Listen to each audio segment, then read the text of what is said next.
Good afternoon, and welcome everyone to today's webinar, Why Pharma Needs to Accelerate Digital Supply Chain Transformation Now. My name is Andrea Corona, and I'm the Senior Editor for Pharma Manufacturing magazine, which is producing this event, and this event is sponsored by GEP. Today's webinar will look at how digitalization can improve visibility, promote collaboration, and enable faster, better decisions based on real-time data, all to reach the goal of building greater supply chain resilience. But before we get started with today's webinar, there are a few housekeeping items that I need to review with you.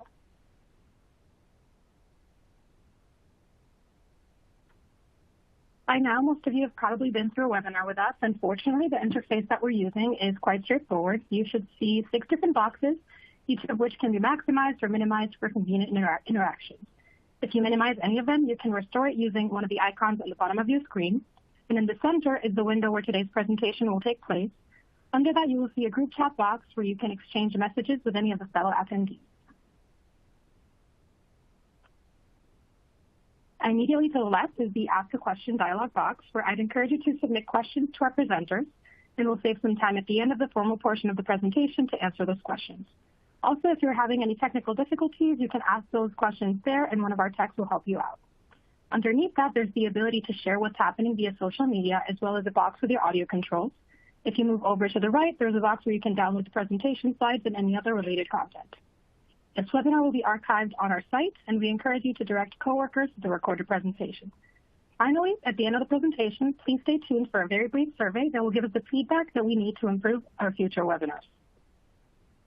Now, without further ado, I would like to introduce today's speakers, Pramit Sudhamadhavan and Pranav Pagwankar. So first off, Pramod is the Senior Director in GEP's consulting practice based in DC. He helps life sciences companies define and achieve their supply chain and procurement goals. He has been a part of several transformation initiatives, including post-M&A integration strategies and synergy captures. Within GEP, he co-leads the Direct Materials Category Advisory Group, and he serves as one of the leaders in the life sciences business vertical. Pranav is the Vice President in GEP's consulting practice based in Atlanta. He has over 18 years of experience covering diverse supply chain capabilities. He leads large consulting engagements focused on improving business outcomes across the value chain. He has worked across a wide spectrum of manufacturing environments and all major geographies. So without further ado, I'll pass it on to you guys.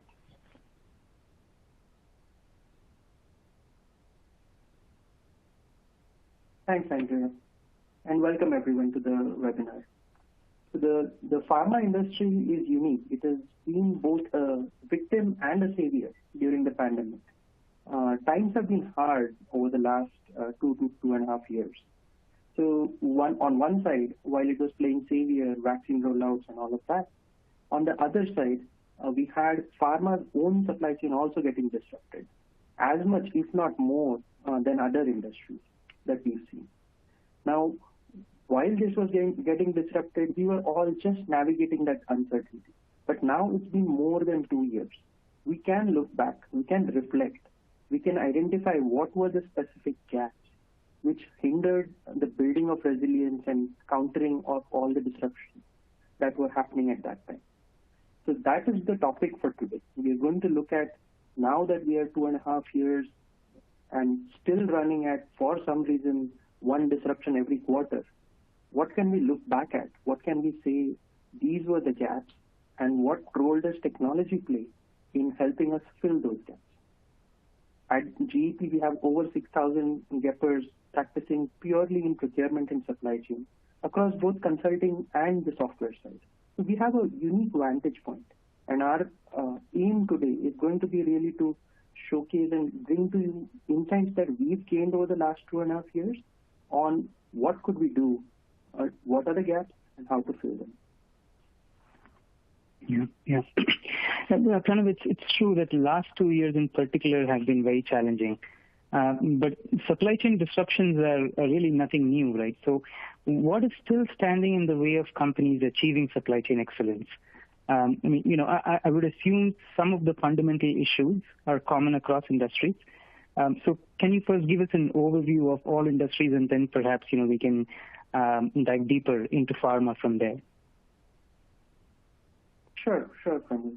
So here's the summary, right? And what I see across industries is that now we have distilled wisdom, I would say, from the 2.5 years of navigating all that uncertainty. 4 gaps have emerged that we find that across all our engagements, it's one of these 4 that is always hindering any buildup of resilience or redundancy or any outcome that is geared more towards managing disruption. So there is alignment, which is less heard of as a major enabler or a major hindrance, and we'll get into that. But then there are the more commonly heard ones, which is visibility into your supply chain, agility of response, and collaboration with your extended supply chain and the partners in that extended supply chain. We find that these 4 together form the major hindrances to cover resilience.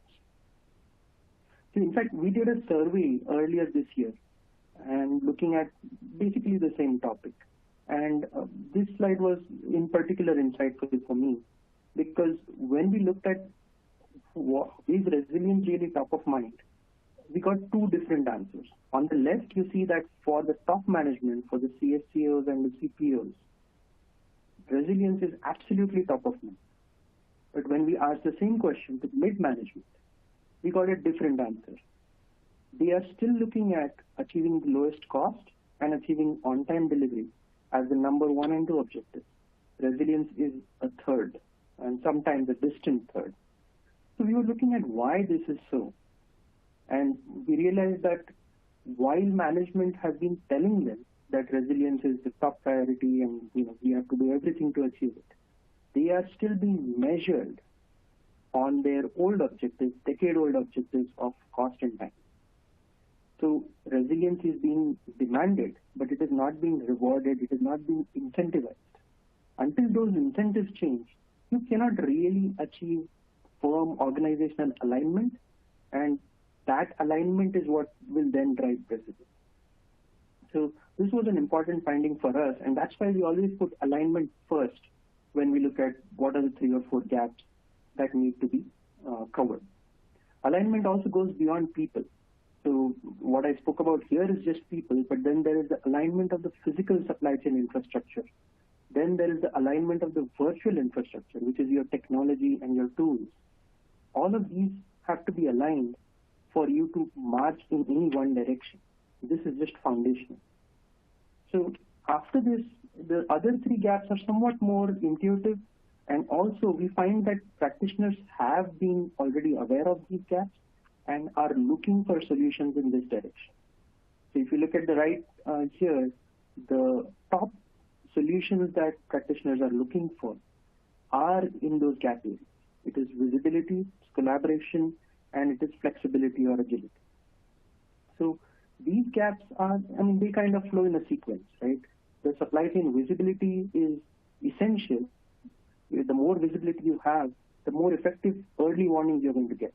This is crucial to answer the question, will my supply chain really be able to cope with this next disruption that I just heard about?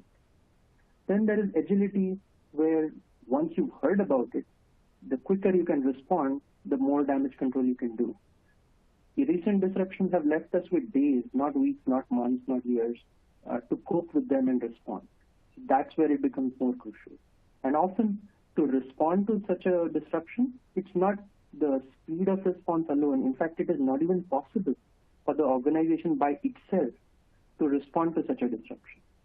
So in these cases, it is better to use your extended supply chain partners to provide a combined response, and that is where collaboration comes in. So if you're into manufacturing, which is outsourced, you have to collaborate with your CMO and the like to be able to respond to any kind of disruption. So that's really what we see as the 4 gaps. But enough talk about gaps that are in general, right? This talk is more about pharma in particular. So Pramod, if I can hand over to you to give us a bit more insight into how pharma is faring in particular, and what are the insights from there? Yeah, thanks for that overview, Pranav. And sure, I do have some very revealing stats to share on pharma manufacturing. But before I do that, I do want to acknowledge some of the real challenges that the industry is currently experiencing. Business environment has been challenging and has been changing dramatically for pharma. The era of blockbuster drugs is pretty much coming to an end, and you can very clearly see the key drivers for this. Big pharma, for example, is grappling with loss of exclusivity, more personalized treatments, increased scrutiny on patient outcomes, changing landscape on biologics. So on one hand, all of these are adding complexity and cost to the equation, while on the other hand, governments and regulators are putting pressure on pricing. So these are some big challenges, both impacting revenue and profitability. Question is, how is pharma supply chain positioned to support the organization in solving these challenges, and in some cases, even converting these challenges into real opportunities? So let's look at some stats here. So this is from a study which was done by Supply Chain Resource Cooperative, where they took a bunch of key performance indicators, very common to the manufacturing industry, and benchmarked pharma with other industries. If you notice, we can clearly see that pharma has its work cut out for it. But also noteworthy here is I see these as symptoms of underlying issues which you were talking about, the gaps which you mentioned earlier. One in particular which I want to hone in on a little bit is OTIF, or on time in full. I see many instances where companies are measuring this, right, which is a good thing. But the way they are doing it is where things don't line up in terms of the strategic goals of the organization. So two things which I have noticed is, one is that the coverage is not extensive. So in today's connected supply chain, if you have 20% of your sites reporting on OTIF, right, tracking and reporting OTIF, that is not going to necessarily provide the supply chain execs with the necessary data to make strategic decisions. The other thing is governance. So even when there is visibility on these metrics, there is not enough governance to really take that information and deep dive into the root causes of the issue and then have a process to mitigate those issues, both in the short term and long term.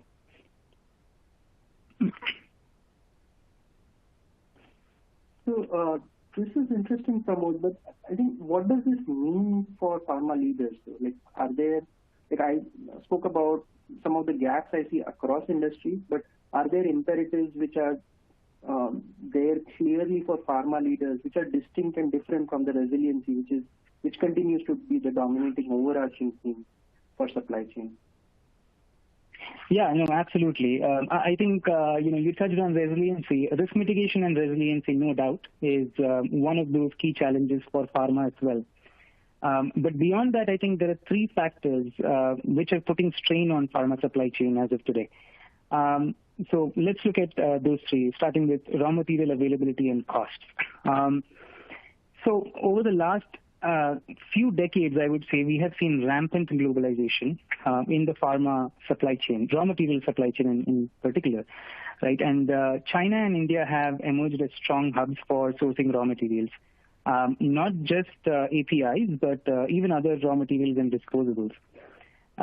This model has had its advantages, but this shift proved to be very expensive in multiple ways during the pandemic. In addition to manufacturing and logistics being impacted by the pandemic itself, there have been many instances where suppliers have claimed force majeure, defaulting on committed orders, and in some cases, even passing on arbitrary pricing increases. I know there was a phase in which it became so difficult to put a finger on a fair price due to the instability and volatility in the market. And I have to say there was a palpable sense of helplessness within procurement and supply chain. Another area is inventory, right? So efforts to address supply shortages have resulted in more working capital being locked up in inventory today.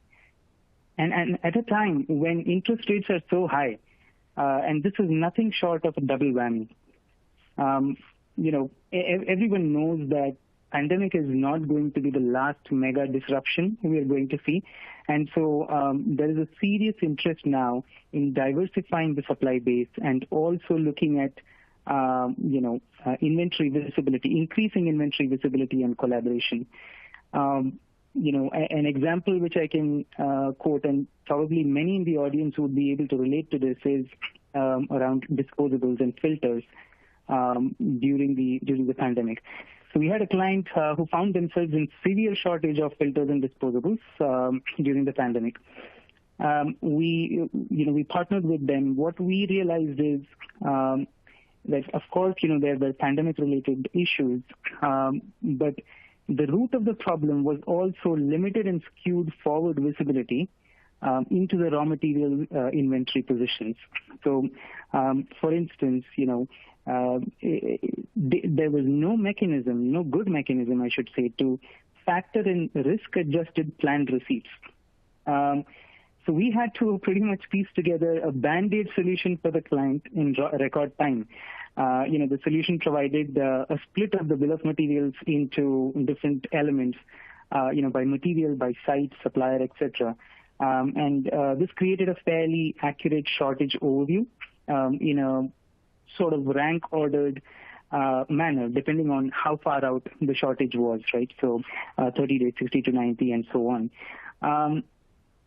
We also had to spend an inordinate amount of resources to piece together this solution because of the relatively low readiness that the organization was at.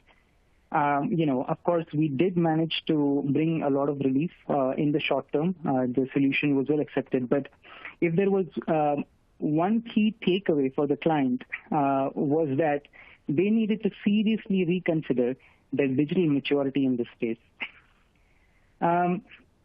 The other area which I've highlighted is the manufacturing ecosystem and how it has been evolving in pharma specifically.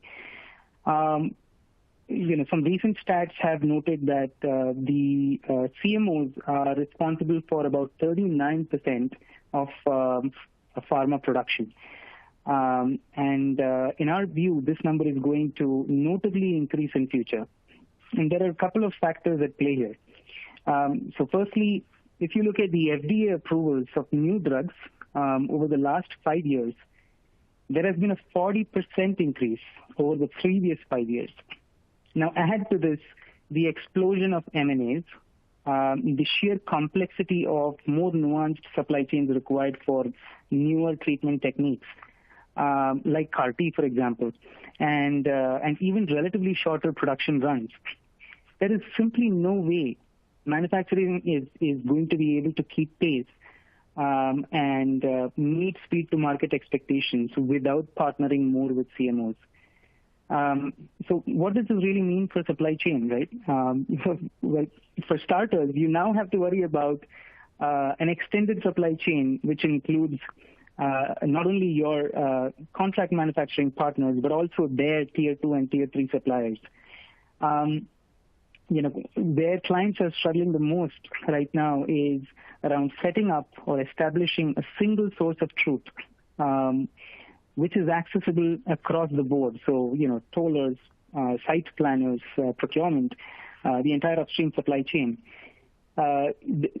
Having that visibility, having that unified visibility really helps them to foresee and address issues faster and with more accuracy and prevent downstream revenue impacts as well. And lastly, nearshoring. I think, this is again one of those things which is not entirely new to supply chain, albeit slightly newer in terms of pharma's interest. Medical devices has been, probably more attuned in terms of nearshoring. The point here is that the pandemic really jolted countries in terms of realizing how reliant, or I should say, over-reliant they were on certain markets for critical materials, feeding into critical products. I remember Angela Merkel's statement captured this best, where she equated the situation to something of national security. And I think it's true. It's nothing short of that, right? So here again, it's not just a global pandemic which bears out the vulnerability in the system. When you think about it, we have numerous geopolitical and trade route challenges like South China Sea dispute, for example, or Suez Canal, or U.S.-Iran tensions, for that matter. Any of these could pan out, right, and really grind the supply chain to a halt. In summary, I think the industry as a whole is more willing and open now to take steps to balance costs with resilience. I think, so Pranav, I covered some of the top themes or top of the mind themes in supply chain execs today. Could you dive a little deeper and explain how you see technology addressing some of these strategic imperatives? Sure, Pramod. I can take a peek into that. I think technology is everywhere now, right? So it is no matter which imperative you are trying to go after, and there is always going to be some technology, some tool that can accelerate or basically make it possible for you to get there. So I have not done a cataloging of all the supply chain tools available. There's more than 50 types of tools, and within each type maybe hundreds of tools available. That's too big a universe. But what I've done is, in each of the supply chain score model phases of plan, procure, make, deliver, I've picked a couple of tools just to illustrate how they could deal with some of these imperatives. So if you see on the rows here, there is the plan, procure, make, deliver, and if you look at planning in particular, there is the trending solutions, so to say, in the market are demand sensing or real-time demand sensing, which is different from traditional demand planning. There is collaboration, which has taken a life of its own, and collaborative planning is now a whole subdomain of planning, and it is really rapidly evolving. Then in procurement, there is the sourcing and the P2P suites, which again are adding new features to again integrate with the collaboration or the inventory of the world. Then within the manufacturing world, digital twins are just about starting to come into their own and have some real world applications as opposed to being a theoretical promise. And then inventory management is again growing by leaps and bounds, especially to your point, from this 39-40% of the production is coming from CMOs. It is more about managing inventory than about managing the factory floor for the pharma companies of those. So that obviously is very crucial. Even within manufacturing, it's more about inventory at times. And then lastly, on the deliver side, there is the network optimization, because with every disruption, there is a lot of rethinking about how do I redo my network so that it does not fall apart the next time there is a disruption. And then there is, again, the real-time aspect of it, which comes through in the logistics control towers, which is real-time looking at what is where and rerouting and taking those decisions in real-time or near real-time to make things happen. So these are just some of the trending tools. But if you look at the imperatives that you mentioned in the columns here, the first one, the risk mitigation, the resiliency. As you can see, as you go down the Harvey balls, there are, every tool can make some difference here, but then the collaboration and the control towers at the end, those are the ones that stand out in terms of their contribution to resilience, right? Then if you look at the raw material availability and cost and inflation mitigation and what have you, that is all down to the sourcing suite and its added features, especially to get raw material at the right cost to make production still viable. Then when you go to the manufacturing partner ecosystem, I think I already mentioned the contract manufacturing and the inventory management related to that is going to be paramount. If you are doing outsourced manufacturing tooling through partners, but if you are doing it yourself, then digital twins and some of those technologies are going to come more into play. And then lastly, on the nearshoring aspect, it is a very complicated decision to make or to even evaluate, and that is where the network optimization or network planning tools become the first step in the process. You have to run a lot of simulations, a lot of what-if scenarios and planning around those scenarios to come to even a conclusion of what is this going to cost me, what is this going to look like, and is this going to really work? So, those are, at a high level, this is how some of the tools could address. But if I may, I'll go slightly deeper into one of those examples on the collaboration side, which we've had the good fortune of working with one of the largest pharma companies in the world on this large global footprint, a lot of complexity in the supply chain. And what we were finding there, or what the client had as a problem statement, was that on one hand, they were spending a lot more than their peers, benchmarked by industry standards, on supplier management. But at the same time, they were getting a lot of issues resulting from supplier management, which were kind of stockouts and rejections and capacity constraints and suppliers rejecting orders and so on. And this was a very confounding problem. We were like, we are investing a lot in this area, but we are not getting the return. And that is where we had to dive deep into what really was the solution that could work for them. It ended up being the next generation collaboration technology, which has 6 dimensions of collaboration which we had to implement for them. But now what it does is it helps them work in real time with all of their contract manufacturers, all of their raw material suppliers, and all of their distribution and logistics partners through a single platform. Now, what that does has been transformational for them. You would think that collaboration would have an impact only on the specific areas that collaboration deals with. But if you see the results achieved on the right here, it's not just about the interaction between the pharma company and their suppliers.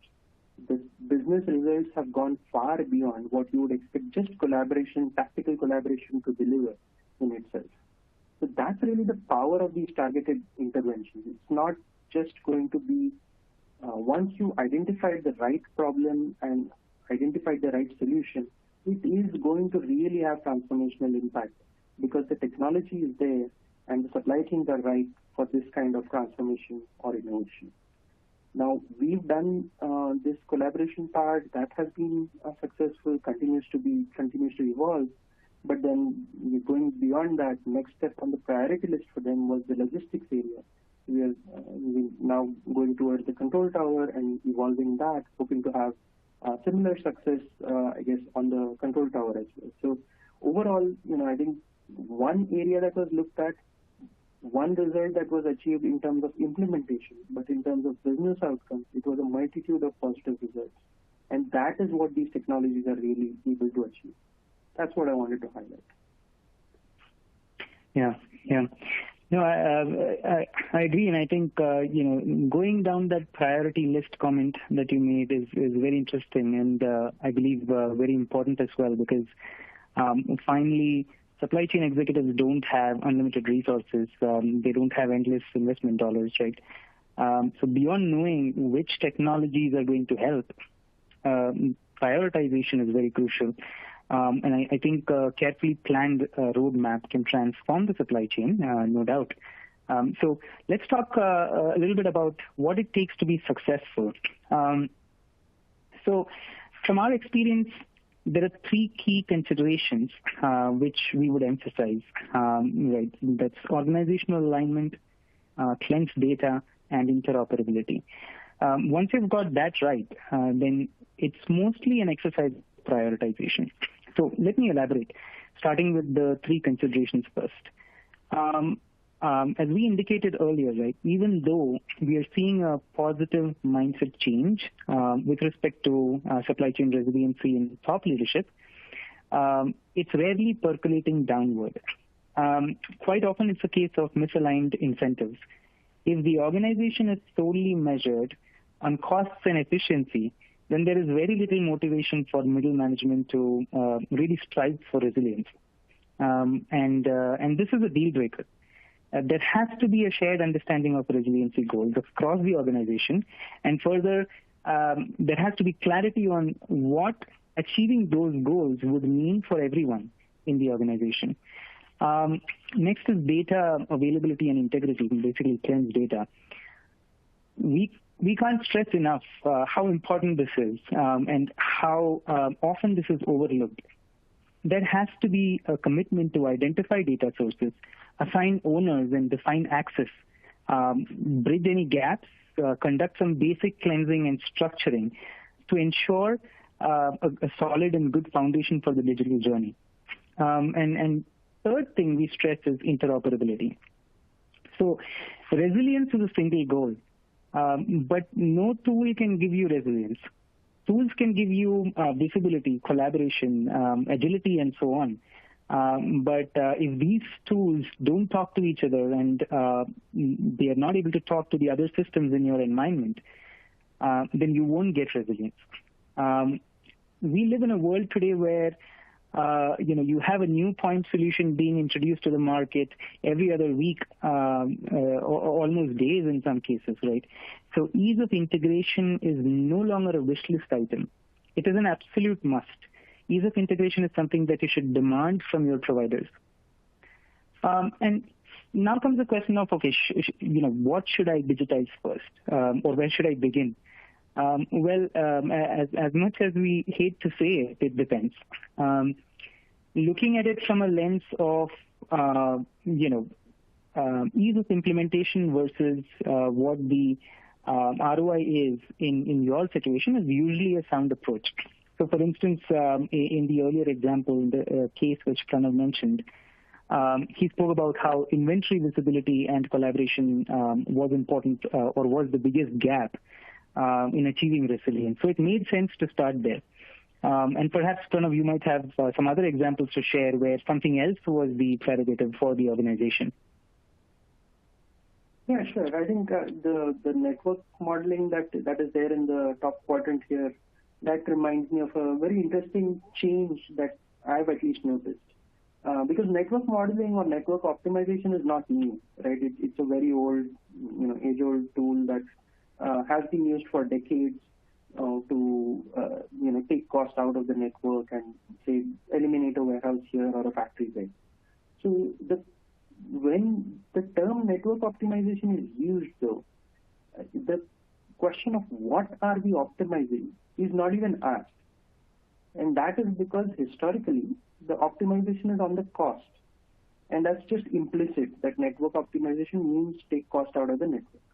Now, recently, last 3 years, in the new world that we live in, we've seen interesting variations. We've seen clients coming to us and saying, can you optimize my network, but optimize it for resilience, not for cost?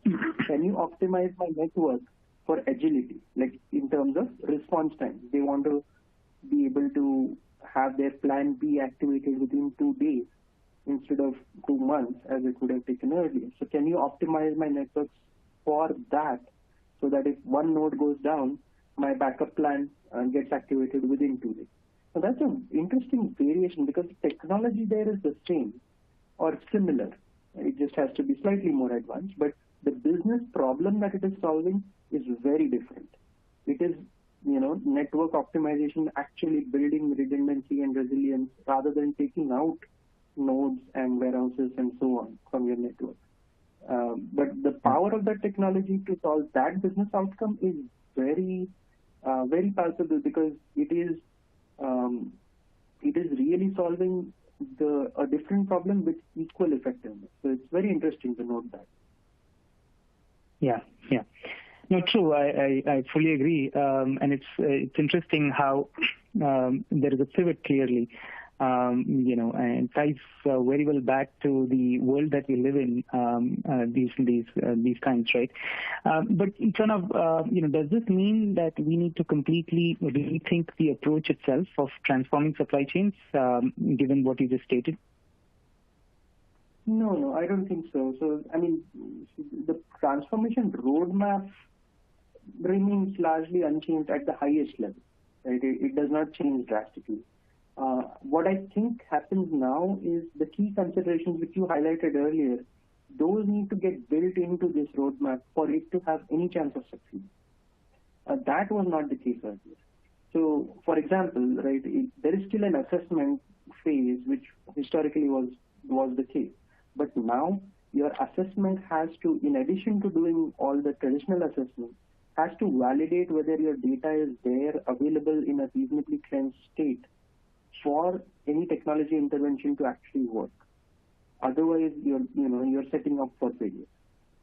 It also has to assess whether you have broad internal alignment that we highlighted earlier in this discussion of alignment of your people or your physical infrastructure. It has to assess all that at the start. Otherwise, the rest of the investment is at risk, right? Then the process design stage, the second stage, also remains in the overall process. But within the process design now, it has to validate which systems can be sunset, which systems can be taken out and replaced, and the remaining systems, can they all talk to each other? That is really crucial. And as you mentioned, the interoperability of these systems is what brings the whole power of the technology to bear. Because there is no one end-all supply chain technology. And especially in large pharma companies, you are likely to already have an ecosystem of 10 ERPs and 10 other supply chain softwares working on top. So it is extremely crucial that these systems talk to each other. So that has to go into the process design now, because a lot of the process is actually happening entirely on the technology side. So if the systems can't talk to each other, you have a process break right there. Then all of these things will have to become requirements, hard requirements, when you go into the RFP or the vendor selection or implementation process. So that's, that in that way, all of your phases of the transformation roadmap will probably change. The overall roadmap would remain the same. Now, the other thing that is happening, I can definitely say, is these timelines are crashing every year. So, multi-year implementations are definitely a thing of the past. And nor does the state-of-the-art technology today demand anything even close to multi-year implementation, which will run into millions of cost as well. So that is not going to happen. The 6 to 26 weeks, which is mentioned here, that is crashing every single year, crashing by the month. It is really amazing to see how technology has matured over the last decade now, but to where now you can really deploy something, a point solution, and solve one particular aspect of your supply chain really quickly in a matter of weeks and months. And, because today's disruptions are such that if you don't solve it in that time period, by the time you solve for one disruption, you're already in the next. So I think the technology has kept pace. And, you mentioned earlier that pharma innovation has gathered pace, drug approvals are up. But I think the supply chain technology has also kept pace with it, to where the technology is now there to take on that challenge and keep the supply chain lights on, going into the foreseeable future. Yeah, no, absolutely. I think the technology stack for supply chain has truly undergone a transformation in the last decade or so. And from where we see it, I think, Pranav, it's fair to say that it's ready to transform the pharma supply chain as well. This is a very exciting time to be in pharma and in supply chain. And I think with that, I want to bring our presentation session to a close. We've covered what we wanted to cover, but we'd be more than happy to take up any questions from the audience. So, Andrea, over to you. Sounds good. Thank you, Pramod and Pranav, for such a thorough presentation. So we'll go ahead and jump into the Q&A session now. At this time, if you'd like to leave a question for our presenters, just a reminder that you can submit those for our speakers through the Ask a Question box on the left side of your screen. And it looks like we already have some questions rolling in, so I'll go ahead and start with the first one. So the first question here is, what is the best first step in the digital transformation of my supply chain? Yeah, I think I can take that. The first step hasn't changed, right? The first step, we would say, is always to validate your organization's goals in terms of the business goal in short, medium, and long term, right? Validate that with the top leadership beyond the supply chain, with the organization's business goal, because that is crucial to understand. And particularly now, because over the last 2 to 3 years, many organizations have pivoted in their industry positioning, in their business goals, in their margin goals, and what have you. So it is very important that those two be synced. But once the business goal and everything is really clear, then you come back to your supply chain, and then your job is basically to align your supply chain to that business goal. That is where the key considerations that we mentioned, the foundational element, is your data available, can your systems talk to each other, and do you have the alignment? All of those will start playing into the formation of the transformation. Good question. The next question here is, what are the biggest impacts you've seen for pharma supply chains directly due to digital transformation? Yeah, I can take that, Pranav. Again, a good question. Predictability, I feel, has been one of the biggest. This is enabled usually through technologies enhancing visibility and analytics behind the data and visibility. Knowing how much of your order is on track for production and dispatch, where your shipments are, what and when are you going to run out of, in terms of raw material based on historical patterns, how your price could evolve. Having this kind of intelligence in near real time goes a long way in controlling cost and being prepared to tackle, if not avoid, the disruption altogether.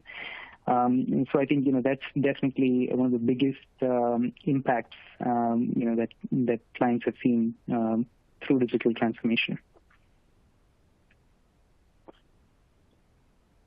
Thank you. My next question that I see here is, have you seen pushback from the partner ecosystem when pursuing digitalization goals, especially in terms of any investments they have to make? Yeah, Pranav, I can take a stab at it, and then maybe if you want to add some thoughts. I see some of this in your recent work, so yeah, you're the best person for this. I think these digital advancements are a shared reality, cutting across players in the ecosystem. So nobody is sort of, to put it proverbially, living under a rock. Everybody knows that these technologies are coming to the fore. And honestly, you'll be surprised how many of your strategic partners are sometimes further along in this journey to digitize. With current emphasis on interoperability and ease of implementation, and adoption in the tech world, we've seen many partners willing to see such initiatives as a win-win, not just in terms of your manufacturing network, but even suppliers, right? Especially since the benefits are also shared. There is an inordinate amount of resources in terms of time and money, which is currently being spent on both sides of the aisle. So your suppliers or your manufacturing partners are not siloed in terms of feeling the effect of some of these supply chain disruptions, which equally impact their business as well, right?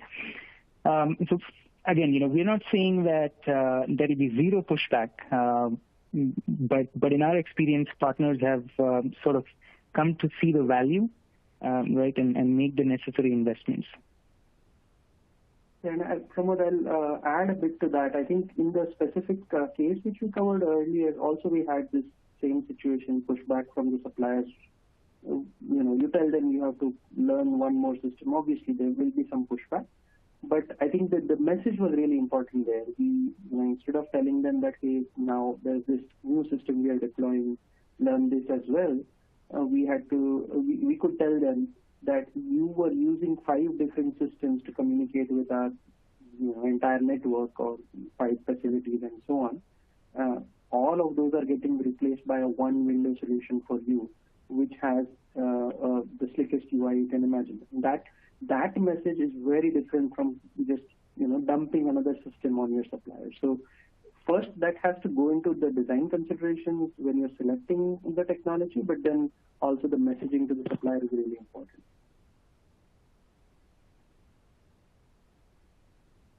Thank you. Yeah, yeah. The next question here is, what are the top challenges your clients have faced in their journey to digitize? I can take that, Pramod. Good question. And I think there are a lot of challenges, some coming from the new disruptions, the new technology, and some which are, I would say, traditional challenges, which have been, a thing for decades now. So, some of the essentials we discussed already, in terms of the data and process and so on. But I think a bigger challenge is there is a lack of commitment from within or from outside of supply chain.